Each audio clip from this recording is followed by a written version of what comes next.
Today we are talking about coffee. Yeah, coffee. In your opinion, do you think coffee is good or is it bad?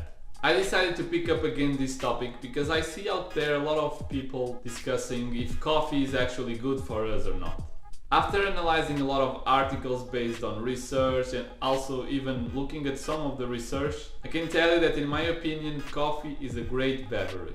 And the reason is simple, it has tons of antioxidants. Now why is that important? Well, antioxidants, what they do for us is that they help us to fight against free radicals. What does that mean? Is that by doing that, our body is fighting against these radicals that usually causes diseases. In other words, consuming foods that are rich in antioxidants helps us to prevent diseases. Simple.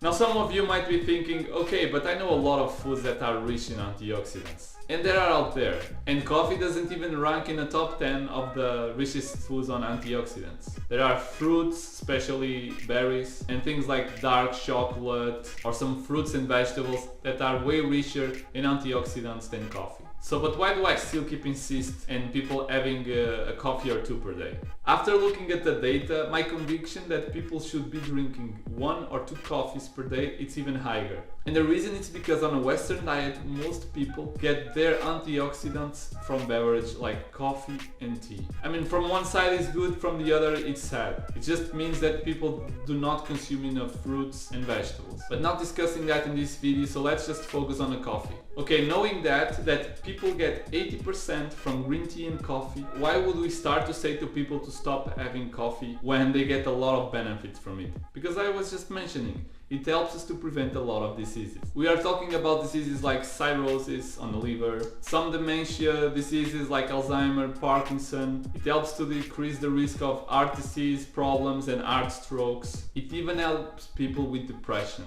So having into account all these benefits, why shouldn't we be consuming it? Again, I will be raising this question. On an ideal world, on a perfect world, yes, we would be consuming only very nutritious foods and things that maybe are better than coffee. But coffee has been shown that it's good. So if it's good, we have to drink it, always in moderation.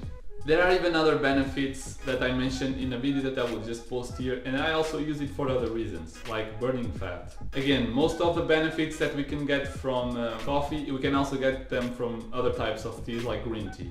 One of the things that I recommend to my clients, especially those who just love coffee, is to have 1 coffee per day, a big one, and then have green tea. Because one of the problems that you can have by drinking a lot of coffee is that it's addictive. And then your body just starts to adapt and you will need more and more to get some of those benefits. So my message for this video is this one, it's a very simple one. Don't be afraid to drink coffee, or don't listen at least to people who say coffee is not a good thing. There are people also who say that coffee has a lot of toxins and you should be worried about that. That happens also to not be true, at least from the research I did, and I will be making a video about that in the future. In this video I was just focusing on the antioxidants part because it's very important for our body, and sadly it's where we get most of it, it's from coffee. As a last note, as I mentioned in the video that I just posted here a few seconds ago and that I will be just linking right now again, is that if you are trying to get some benefits from the coffee, like let's say getting some antioxidants, but you are giving your body other bad things, like creating inflammation, raising a lot the blood sugar by adding sugar on the coffee or a lot of calories from bad sources, you are not doing any good. So you cannot have something that will bring you some benefit, but at the same time maybe even bring you a worse downside.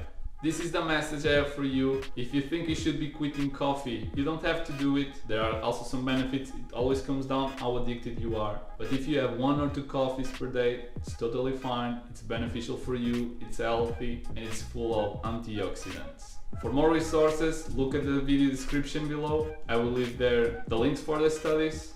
And I'm leaving right now. See you on the next video.